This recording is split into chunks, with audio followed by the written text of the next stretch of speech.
Brother Padre, no? Ako rin sa kanang Baptist, okay, Baptist. No, Baptist.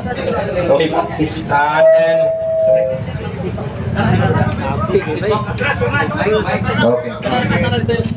okay, ang tema mo ninyo, mahitungod sa purgatorio, Padre, di ba? Kung ako masayo. And then, ayuhan iba. Ang tema ako, sa tema lang ko, kay aron dalit na mahuman, kay madugay ta kung daghan ta pangutan nga wala sa tema. Okay, ang tema na kinahanglan sa usa ka tawo nga makasasala, di ba? Mao na itudlo. Kung ako masipyat, mao na itudlo ninyo. Di ba nga ang tema nga kinahanglan kung ang tao, siyempre ang tao makasasala ingon sa Roma 3:20 Gis, ingon sa inahisulat, walay matarong, wala bisan usa, walay perpekto na to. Sumala sa Biblia ang bayad sa sala kamatayon. Okay, mao na iklaro nga gitudlo sa Biblia. Now, sa inyo nga kung ang usa ka tawo, ang kalag sa tawo nga makasasala, mamatay siya, muagi siya sa purgatorio. Okay, kana purgatorio. Ang pangutana mao ni. Kung ang Biblia, kung ang tao nga usa ka makasasala nagtudlo nga ang Biblia nagtudlo nga muagi pa man sa purgatorio ang makasasala, ngano man ug unsay rason nganong ningnaog si Ginoong Hesukristo sa kalibutan pagbayad sa mga makasasala. Pagapaliw. Salamat Badnik. Unsa may kuan mo go? Posisyon mo sa Baptist. Member. Membro. Salamat kay Badnik. Apelyido nimo Badnik? Turion. Mo nindot nga mga igsuon na to. Dili ba mga agresibo? Nindot na adyo ang Espiritu Santo. Hindi na Espiritu tuntok yung mga tuntok ang tanan na nila. Salamat kayo. Paliw ko ka ng biblikal. Away pa lima. Biblia gyud. Atubang na ko Biblia. So Badnik, so nindot kayo mong pangutana, o mo ni atutubang. Yan pangutana nga ngano mo agi pamanjot diha sa gitawag nga si Kristo ni naog naman. Aron ta maluwas. Di ba? Okay. Una, atong basahon una ang 1 Pedro 3, doon na day lugar nga dili langit, dili po impyerno. 1 Pedro 3:18 atong basahon, kay si Kristo namatay sa makausa lamang tungod sa atong mga sala, matarong alang sa mga dili matarong, aron pagdala kanato ngadto sa Dios. Ipatay siya ingon nga tawo, apan gibanhaw siya diha sa espiritu. Diha sa iyang espiritu halong kahintang miadto siya ug nagwali sa mga espiritu nga nabilanggo. So doon na lugar nga gibilangguan sa mga espiritu. Mao kini mga espiritu sa mga tao nga misupil sa Dios samtang siya mapailubon nga naghulat kanila. Diha sa Ninuwe nga nahimok arka, walo lamang katawang nga luwas nga misulod sa arka. So dinhi ni makaigsunan, doon na lugar.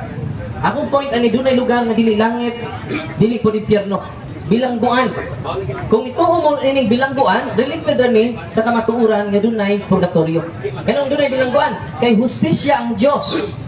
Kung doon na kay gamay sa, lisod magkaayog impyerno ka. Di ba? Ganun po. Hustisya ang Dios. Sa Lucas 12:46, ang gagmay sala, gagmay sagsilot. Ang dagkog sala, dagkog sagsilot. Sa impyerno, mo to'y dagkog nga sala, butanganan sa dagkog nga sala, kay dagkog magsilot. Ya ang Ginoo kay hustisya man. Kung ang lupong tagapayapa, kamaugan ni muhukob base sa hustisya, samot ng Dios kay ang Ginoo, Dios sa hustisya. Ya kung namatay ka gamay mong sa nga makasud ng langit, nga di magkakasud sa langit. Kung dunay kay gamay sala, Pinadayat 21:7. Dili ka kasulod sa gingharian sa Dios. Kung dunay kay gamay nga sala, gamay nga bulig. Sulod na ay butanganan sa gagmay nga sala. Dili dagko nga silot. So gagmay nga sala, gagmay sa silot. So kanang purgatorio alang na sa mga tao nga dunay mga sala nga dili pa pwede mo na purification. Hinluan sila dito.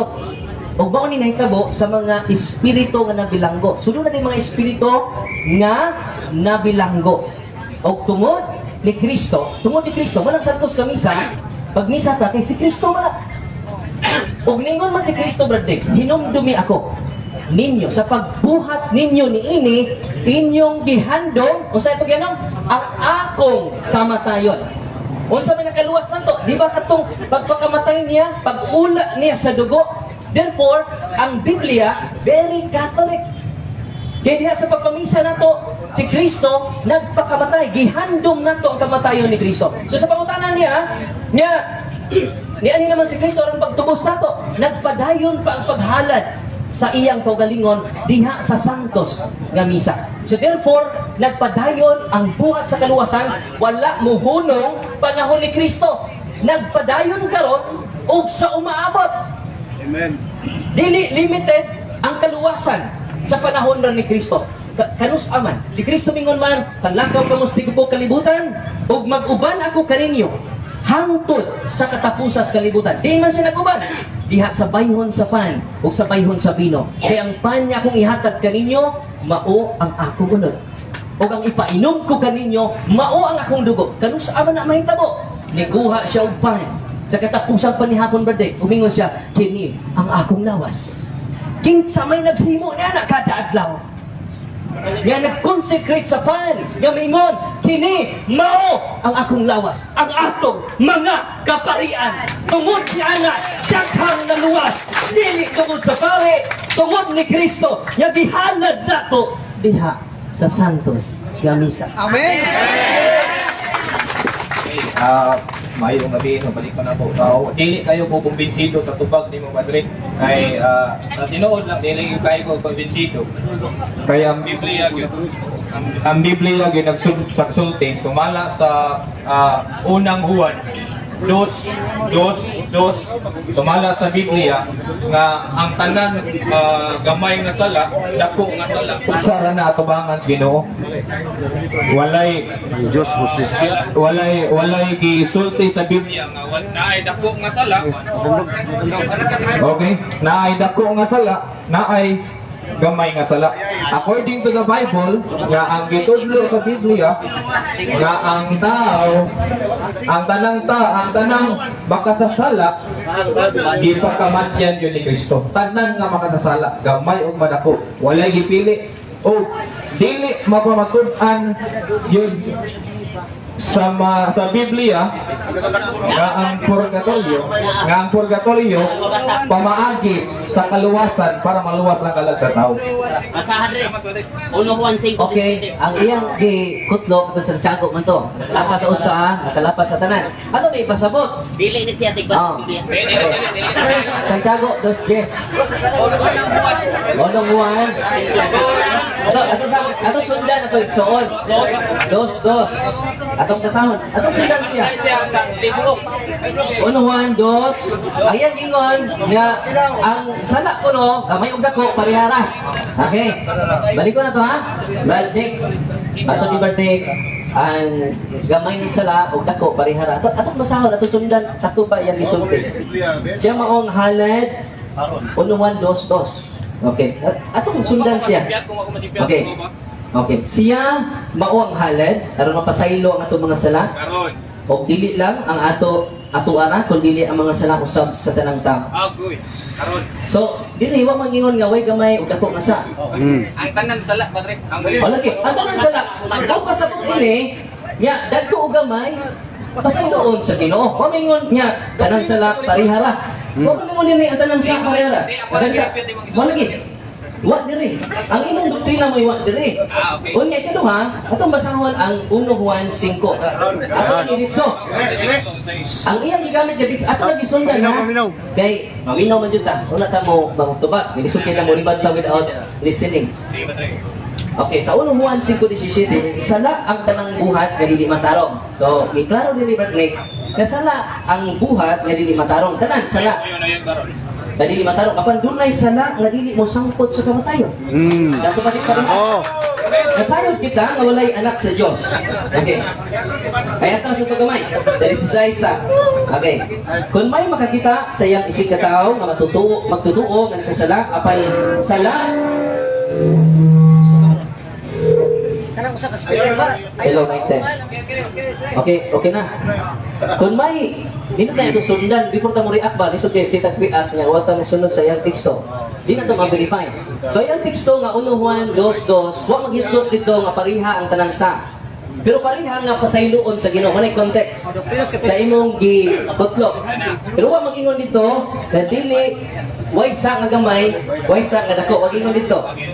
Nakaron sa 16. O uwan man gat po nimo no. Ato dito lang sa 1 Juan 5:16.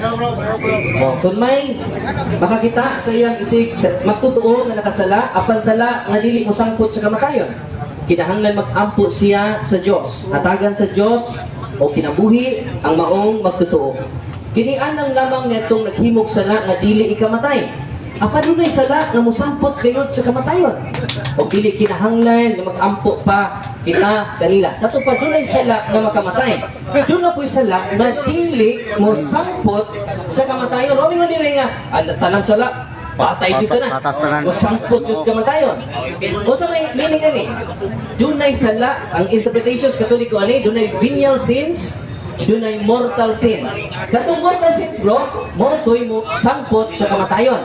Katong mga gagmay sa, mo toy di mo sangpot sa kamatayon. So therefore, ang teksto nga akong libasa, nagpamatuod nga dili pareha ang sala sa matag usa nato. So contrary kini sa imong gihimo nga ang tanang sala pareha ra. O na nga, ang Doktrinas Katoliko, brad, mas haon sa Biblia. Sa 1 Juan 5:17. Sa imong libat kanina, nga, ang tanang, way dagko, way gamay. Therefore, sumpaki na sa 1 Juan 5:16. Okay, atong dubaton na sulti ni Padre. Unang Juan, inuod na naay sala nga dili makapatay sa tao. Unsa klase nga sala? Kana makasala kasi nakisig ka tao. Pwede ka. Huwag ka masama na patay na sala. Pero nga kung isutan mong God, kamatayon, anak kamatayon, sa ako ang kalag, kamadulngan. Wala man sa mag-isgot o kanang kay siyempre purgatorio. So kamatayon automatically ang iyong pasabot kamatayon yun nga sala. So wala kang makuha na ng gamay o dako nga sala. It is kasabot. Okay, sige. Atong ipunto, no? Atong ikuan. Kung ang siyempre kung mag-isgot. Salamat kayo bro. Nalagay clarification. Sakto ba ning gingon ni San Juan nga dili pareha ang sala? Dunay sala nga dili mo resulta kamatayon. Ingon mga diri na nga kaya bro.